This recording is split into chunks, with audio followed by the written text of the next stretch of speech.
नमस्कार दोस्तों, GPS online class में आपका स्वागत है। दोस्तों, आज हम कक्षा 10 मेंडल के आनुवंशिकता के नियम के बारे में अध्ययन करेंगे। दोस्तों, पिछले वीडियो में हम मेंडल की शब्दावली का अध्ययन कर रहे थे। मेंडल की शब्दावली क्या है? मेंडल ने अपने प्रयोग करने से पहले कुछ ऐसे शब्दों को दिया जो उनके प्रयोगों से संबंधित थे और उन शब्दों की इन्होंने कुछ परिभाषाएं दी जिनको हम पिछले वीडियो में पढ़ चुके हैं। आज हम मेंडल के आनुवंशिकता के नियमों का अध्ययन करेंगे। सबसे पहले हम बात करते हैं मेंडल के आनुवंशिकता के नियम या वंशागति के नियम। मेंडल के वंशागति के नियम क्या है? मेंडल ने उद्यान मटर के पौधों पर प्रयोग करने के बाद आनुवंशिकता से संबंधित अर्थात वंशागति से संबंधित कुछ नियम दिए थे जिन्हें मेंडल के वंशागति के नियम कहते हैं। तो एक बार हम इसको लिख लेते हैं। क्या है? मेंडल ने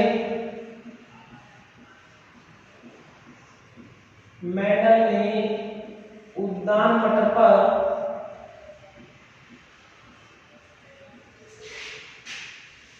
प्रयोग करने के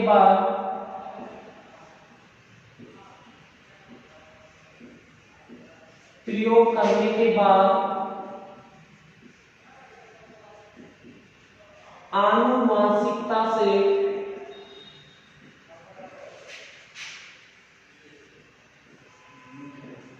संबंधित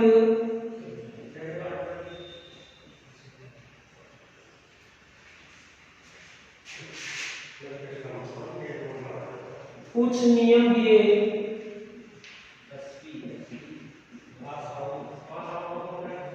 जिन्हें वंशागति के नियम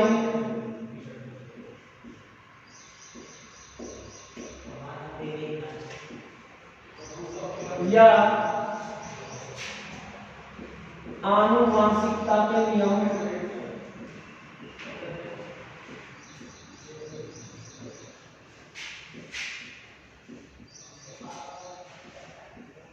कहा जाता है।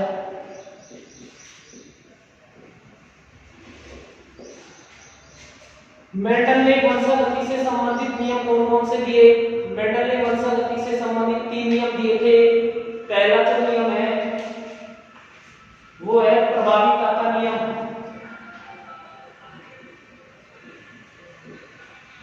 प्रभाविता का नियम, ये पहला नियम है मेंडल का। दूसरा जो नियम दिया था मेंडल ने वो क्या है? पृथक्करण का नियम।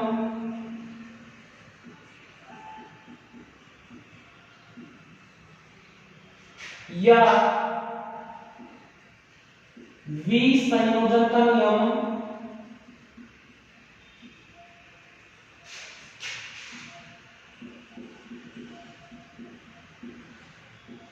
या युग्मकों की शुद्धता का नियम।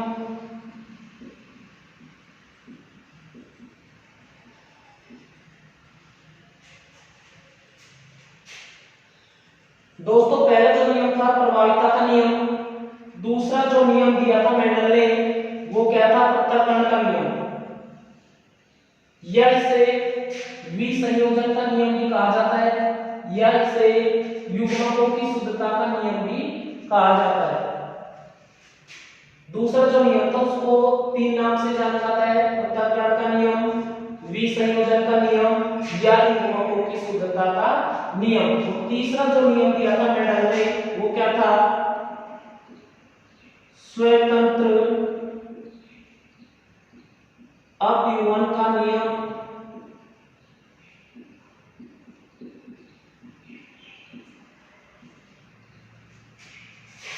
तीसरा नियम दिया था स्वतंत्र अपयूहन का नियम। पहला नियम और जो दूसरा नियम है ये दोनों नियम मेंडल ने एक संकर संकरण जो प्रयोग किया था उसके आधार पर दिए थे। एक संकर संकरण से इन दोनों नियमों की पुष्टि की थी मेंडल ने। तो हम बात करते हैं सबसे पहले प्रभाविता का नियम। पहला जो नियम आता है प्रभाविता का नियम।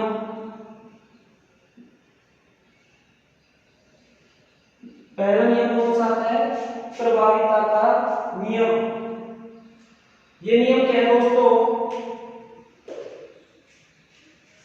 जब एक ही लक्षण के विप्रियासी गुण वाले पौधों के मध्य क्रॉस करवाया जाता है तो उस परिस्थिति में F1 पीढ़ी में केवल प्रभावी लक्षण ही प्रकट होते हैं।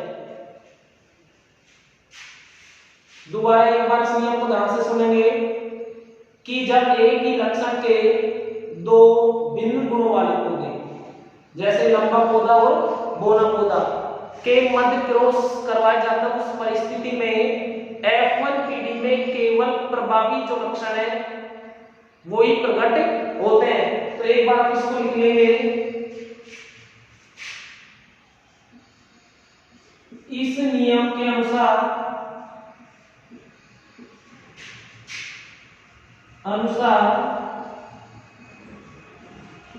जब एक ही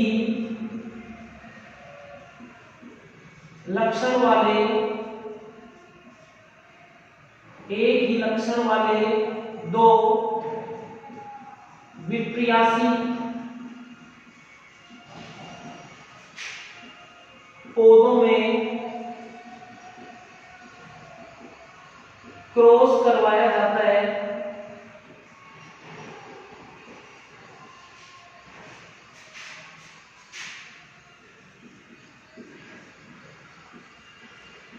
तब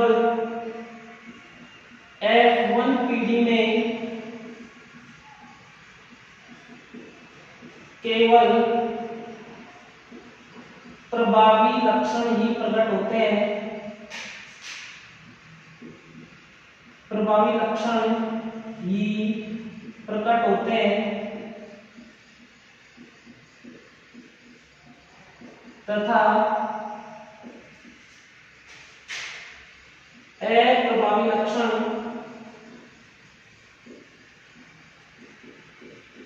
प्रकट नहीं होते हैं।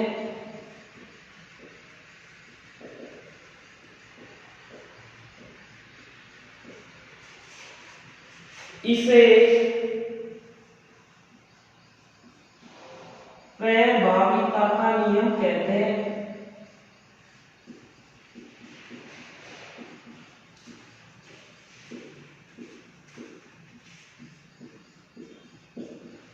प्रभाविता का नियम क्या है दोस्तों?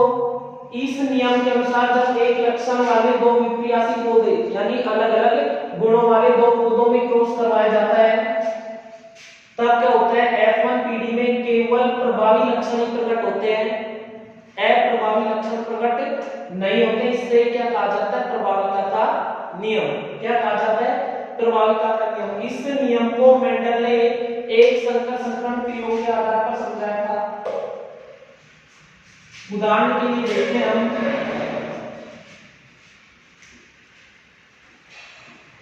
यदि शुद्ध लंबे व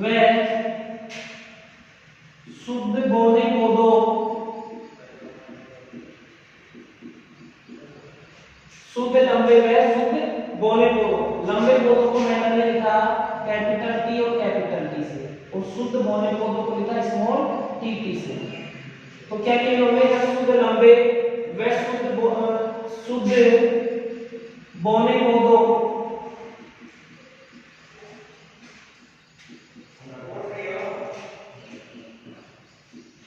के मध्य क्रॉस करवाया जाता है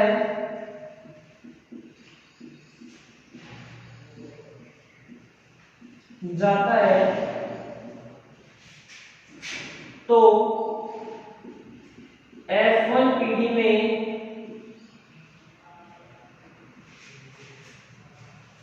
एक बार वापस देखेंगे, शुद्ध लंबे व शुद्ध बौने पौधों के मध्य जब क्रॉस करवाया जाता है तो F1 पीढ़ी में संकर लंबे पौधे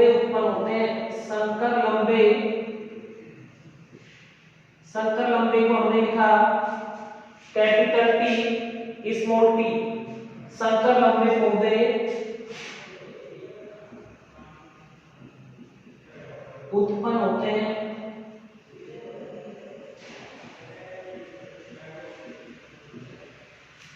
दोस्तों। मेडल ने बताया कि जब शुद्ध लंबे और शुद्ध बौने पौधों के मध्य क्रॉस करवाया जाता है तो F1 पीढ़ी में संकर लंबे पौधे उत्पन्न होते हैं जो प्रभाविता के नियम की पुष्टि करते हैं।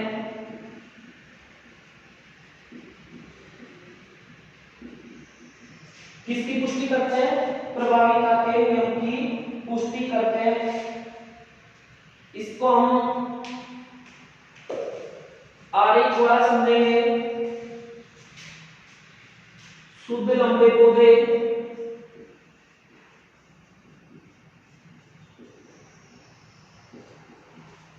और शुद्ध बौने पौधे।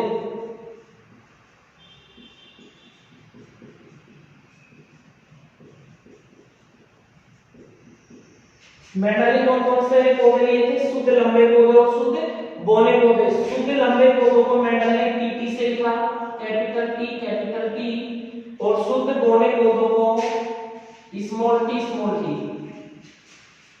शुद्ध लंबे पौधों को किससे लिखा? कैपिटल टी से।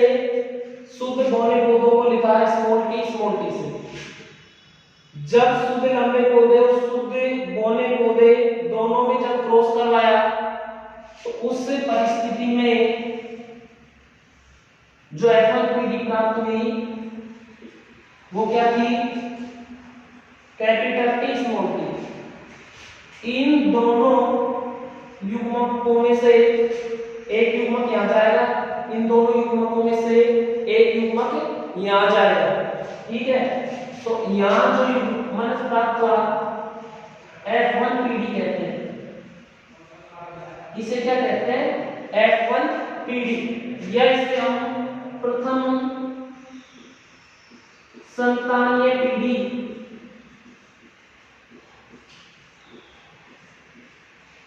इसे F1 पीढ़ी या प्रथम संतानीय पीढ़ी भी कहा जा सकता है। तो ये शुद्ध लंबे पौधे थे, ये शुद्ध बौने पौधे थे। F1 पीढ़ी में जो पौधे उत्पन्न हुए वे संकर लंबे थे। कैसे थे? संकर लंबे। तो ये जो संकर लंबे पौधे उत्पन्न हुए थे वे प्रभाविता के नियम की पुष्टि करते हैं। किसकी पुष्टि करते हैं? प्रभाविता के नियम की। कैसे करते हैं? कि जब शुद्ध लंबे पौधे और शुद्ध बौने पौधे दोनों में जब क्रॉस करवाया तो उस परिस्थिति में F1 पीढ़ी में केवल प्रभावी गुण वाले, यहाँ प्रभावी गुण क्या है?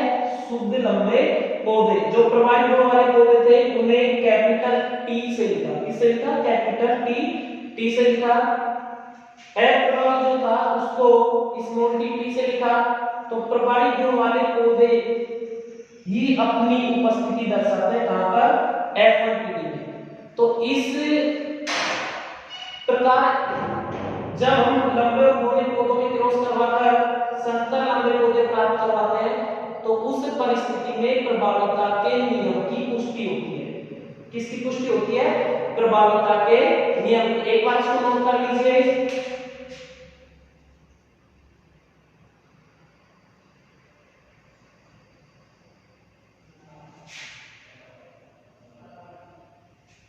ठीक है, अब दूसरा नियम देखेंगे।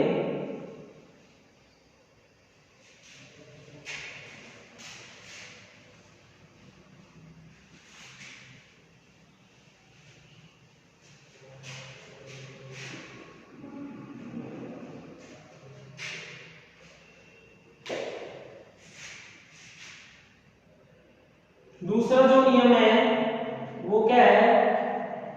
पृथक्करण का नियम। पृथक्करण का नियम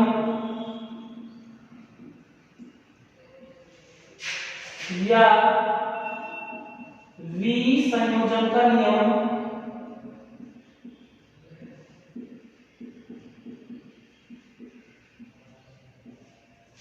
या युग्मकों की शुद्धता का नियम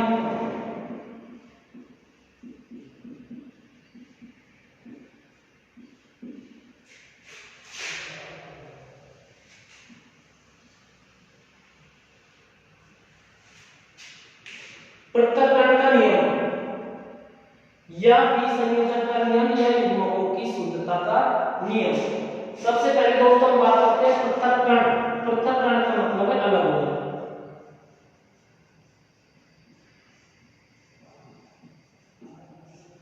पृथक्करण पृथक्करण का मतलब क्या है? अलग होना। विसंयोजन विसंयोजन संयोजन का मतलब होता है जुड़ना। क्या होता है संयोजन का मतलब? जुड़ना। और संयोजन के जब भी लग जाता है तो ये हो जाता है विसंयोजन। विसंयोजन का मतलब भी क्या होता है? अलग होना।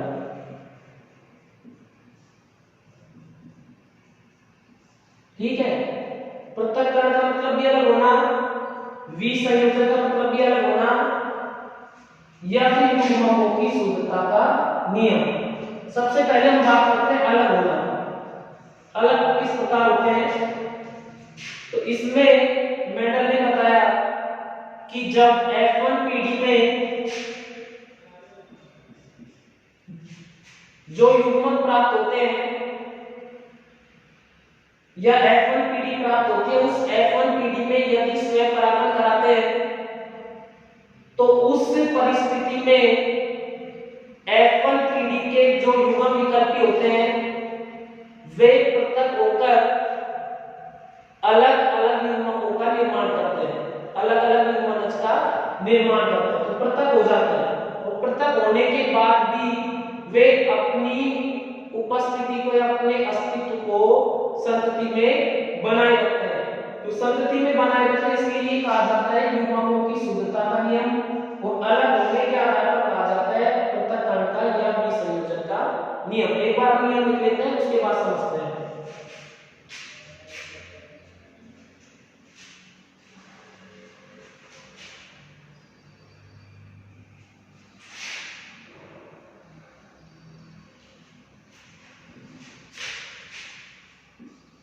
इस नियम के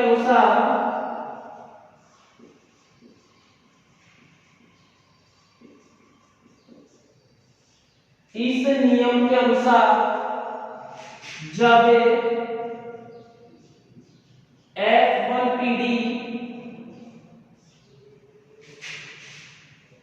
में स्वयं परागण कराया जाता है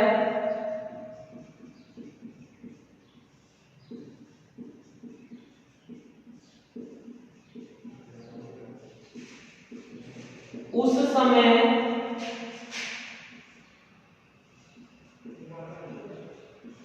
दोनों युग्म विकल्पी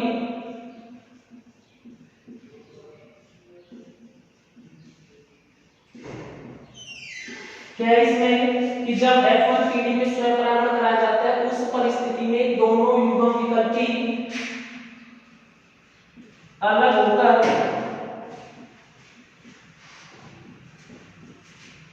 संतति में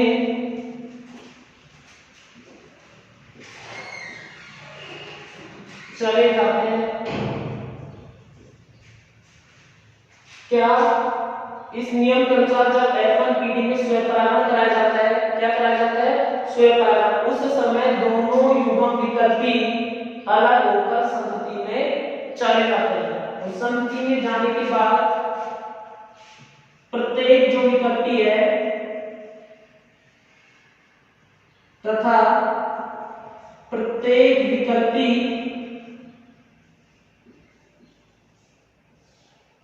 संतति में अपनी उपस्थिति को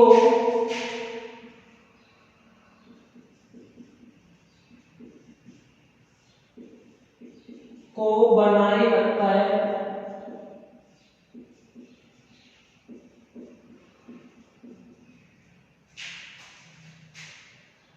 इसमें क्या होता है? इस नियम के अनुसार जब F1 पीढ़ी में स्वयं परागण कराया जाता है उस समय दोनों युग्म विकल्पी अलग होकर संतति में चले जाते हैं। दोनों युग्मविकल्पी क्या होते हैं, अलग हो जाते हैं और अलग होकर संतति में चले जाते हैं। तथा क्या होता है कि जो प्रत्येक विकल्पी होता है वो संतति में अपनी उपस्थिति को बनाए रखता है। संतति में क्या करता है, अपनी उपस्थिति को बनाए रखता है, अर्थात एक विकल्पी लक्षण के लिए उत्तरदायी होता है।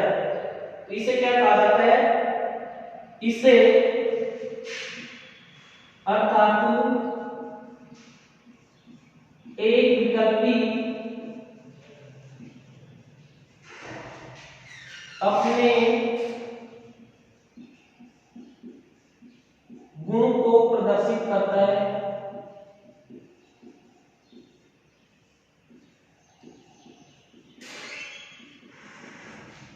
इसे क्या कहा जाता है, इसे पृथक्करण का नियम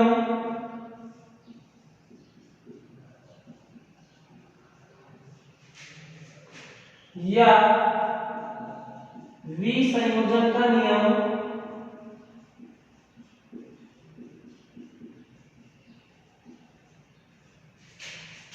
या युग्मकों की शुद्धता का नियम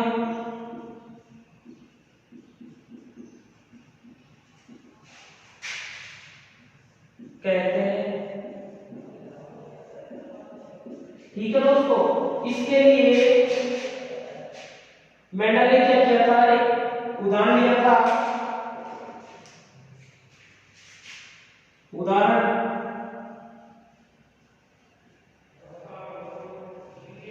में क्या था कि इन्होंने लंबे पौधे और बौने पौधे दोनों के मध्य जब क्रॉस करवाया था तो F1 पीढ़ी प्राप्त की थी, और जब F1 पीढ़ी में स्वयं परागण कराया तो उससे परिस्थिति में जो संतति प्राप्त हुई उसके आधार पर उन्होंने ये नियम दिया था। तो उदाहरण के लिए एक बार, यदि समयुग्मी लंबे पौधों समयुग्मी लंबे पौधे और बौने पौधों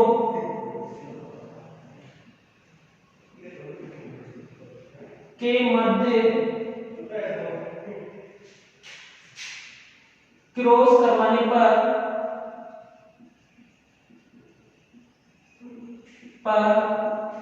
F1 पीढ़ी प्राप्त होती है, तथा इस F1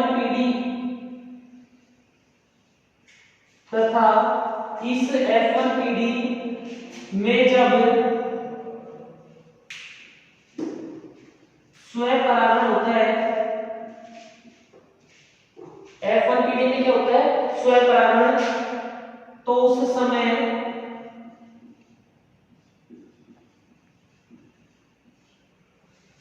लंबे पौधे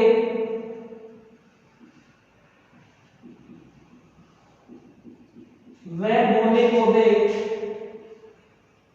लंबे पौधे व बौने पौधे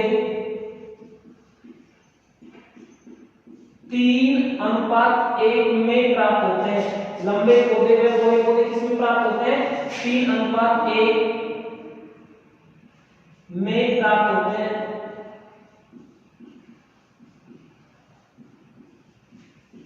जिनका जीन प्रारूप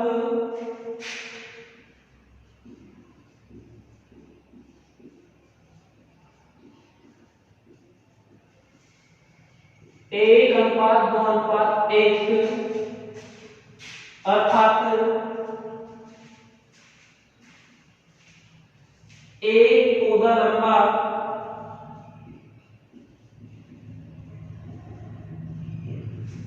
2 पौधे संकर लंबे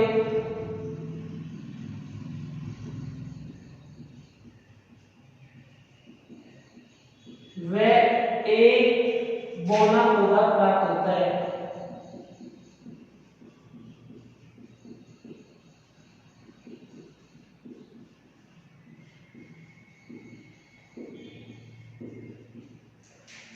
मेंडल ने क्या किया था, इस नियम की पुष्टि के लिए भी एक संकर संकरण प्रयोग को दोहराया।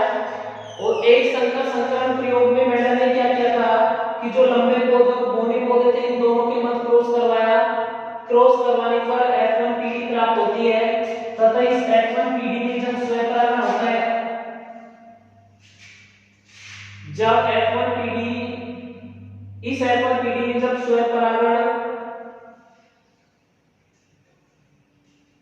हो तो उस समय लंबे पौधे और बौने पौधे प्राप्त होते हैं। लंबे पौधे 3 प्राप्त होते हैं, बौना पौधा कितना प्राप्त होता है 1।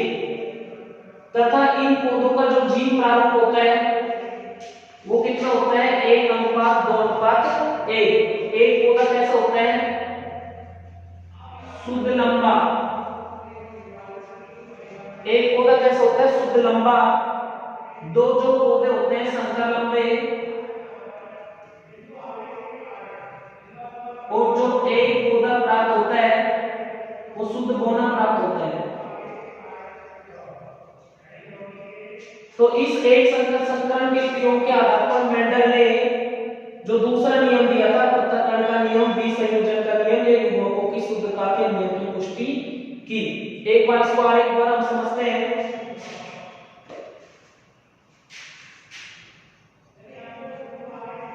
शुद्ध लंबे पौधे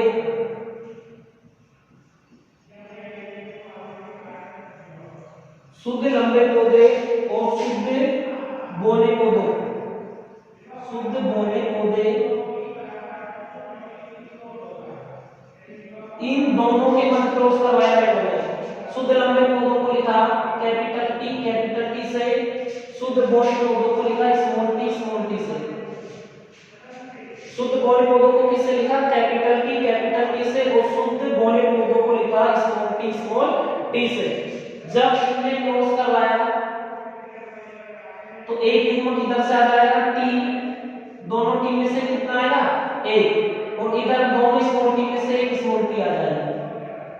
तो ये कौन सी पीढ़ी प्राप्त हुई F1 पीढ़ी, क्या कहेंगे इसे F1 पीढ़ी, या हम इसे प्रथम संतानीय पीढ़ी भी कह सकते हैं, या हम क्या कह सकते हैं इसे प्रथम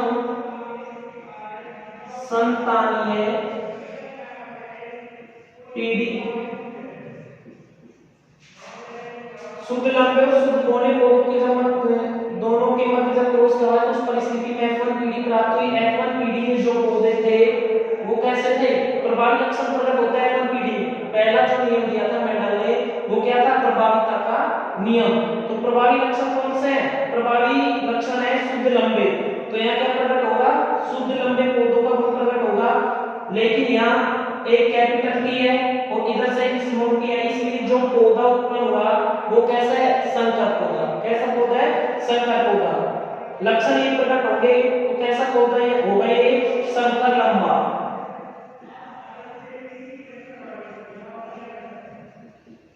कैसा प्राप्त होगा संकर लंबा। इसके बाद क्या किया मेंडल ने F1 पीढ़ी में स्वयंपरागण,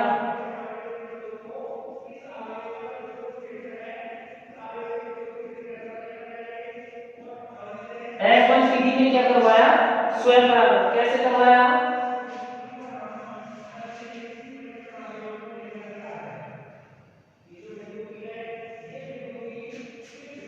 यहां से युग्मक लेंगे, यहां कैपिटल टी लिखेंगे हम तो इधर भी कैपिटल टी आ जाएगी। यहां कैपिटल टी पहले लिखा तो यहां भी कैपिटल टी पहले आ जाएगा। ये स्मॉल टी लिखा तो यहां भी क्या आ जाएगा स्मॉल टी। इधर कैपिटल टी पहले उसके बाद स्मॉल टी, इधर कैपिटल टी इधर स्मॉल टी। टी को टी से गुणा किया तो टी टी, यानी टी का क्रॉस जब टी से करवाया तो दोनों टी कैसे प्राप्त हुई कैपिटल टी। अब हम इस कैपिटल टी का स्मॉल टी से क्रॉस करवाएंगे तो कैपिटल टी और स्मॉल टी। अब यहां करवाएंगे स्मॉल टी का कैपिटल टी से, तो एक तो कैपिटल टी प्राप्त होगी स्मॉल टी, लेकिन अंग्रेजी वर्णमाला में हमेशा पहले कैपिटल वर्ड को लिखा जाता है, इसलिए पहले कैपिटल वर्ड लिखेंगे कैपिटल टी स्मॉल टी। और इधर जो प्राप्त होगा वो क्या होगा, स्मॉल टी स्मॉल टी। अब हम देखेंगे कि कौन कौन से गुणों वाले पौधे प्राप्त हुए। कैपिटल टी और कैपिटल टी दोनों कैसे, कैपिटल टी यानी शुद्ध लंबा, शुद्ध लंबे। कैपिटल टी और स्मॉल टी, कैपिटल टी और स्मॉल टी F1PD में भी हमें यही नियम प्राप्त हो रहे हैं। तो कैपिटल टी और स्मॉल टी दोनों कैसे हो जाएंगे, ये संकर पौधे। तो संकर लंबे, और ये भी क्या हो जाएगा, संकर लंबे। और जो स्मॉल टी प्राप्त होता है वो शुद्ध बौने पौधे होते हैं। यहां से देखेंगे हम स्मॉल टी कैसे, शुद्ध बौने पौधे, शुद्ध बौने। अब हम इनका लक्षण प्रारूप और जीन प्रारूप दोनों देखते हैं। इसके बाद देखते हैं हम लक्षण प्रारूप। लक्षण प्रारूप क्या प्राप्त होता है, 3:1। कैसे, पहले हम लंबे लंबे पौधों को देखेंगे। कैसे देखेंगे, लंबे पौधों के। तो लक्षण प्रारूप में क्या है, लंबे पौधे अनुपात बौने पौधे। लक्षण प्रारूप में किन किन को देखेंगे, लंबे को बौने को। तो लंबे पौधे कितने हैं, 1 2 3, कितने हैं, 3। और बौने पौधे कितने हैं, केवल 1। तो लक्षण प्रारूप क्या प्राप्त हुआ, 3:1। लक्षण प्रारूप क्या प्राप्त हुआ, 3:1। अब हम इसका देखेंगे जीन प्रारूप।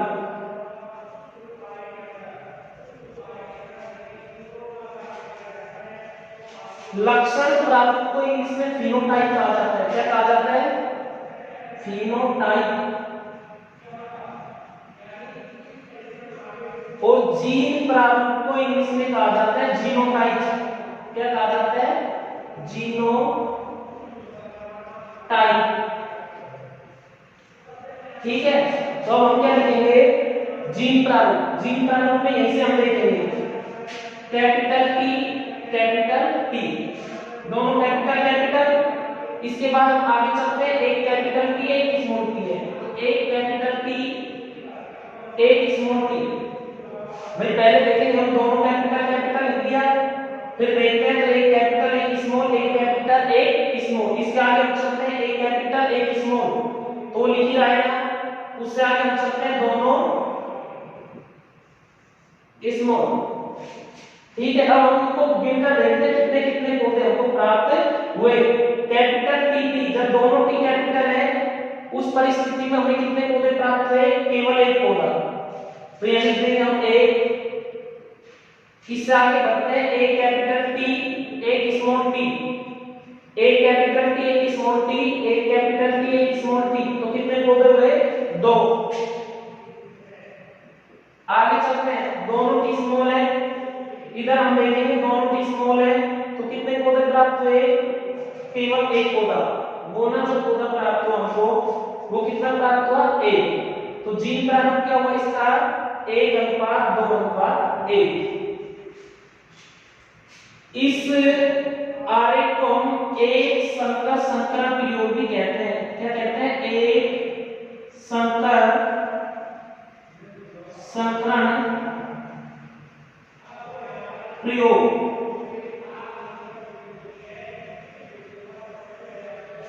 कई बार परीक्षा में पूछता है कि मेंडल के एक संकर संकरण प्रयोग को आरेख द्वारा समझाइए। तो उस परिस्थिति में आप क्या करोगे, सबसे पहले हम इसकी हिंदी लिखेंगे। इसके लिए मेंडल ने लंबे पौधे और बौने पौधों के मध्य क्रॉस करवाया। क्रॉस करवाने के बाद कौन सी पीढ़ी प्राप्त की, F1 पीढ़ी प्राप्त की। और इस F1 पीढ़ी में जब उसने स्वयंपरागण कराया, F1 पीढ़ी में स्वयंपरागण कराया, तो उस परिस्थिति में हमें कौन कौन सी संतति प्राप्त होती है वो बनानी है। बनाने के बाद उसका लक्षण प्रारूप को क्या लिखना है, जीन प्रारूप। तो ये क्या हुआ, मेंडल का एक संकर संकरण प्रयोग को। इस एक संकर संकर प्रयोग के आधार पर ही मेंडल ने प्रभाविता का नियम और जो दूसरा नियम था पृथक्करण का नियम या विसंयोजन का नियम या युग्मकों की शुद्धता के नियम को समझाया। युग्मकों की शुद्धता कैसे प्राप्त होती है, पहले हम शुद्ध के नियम से ही बात करते हैं। यहाँ तक केवल प्रभाविता का नियम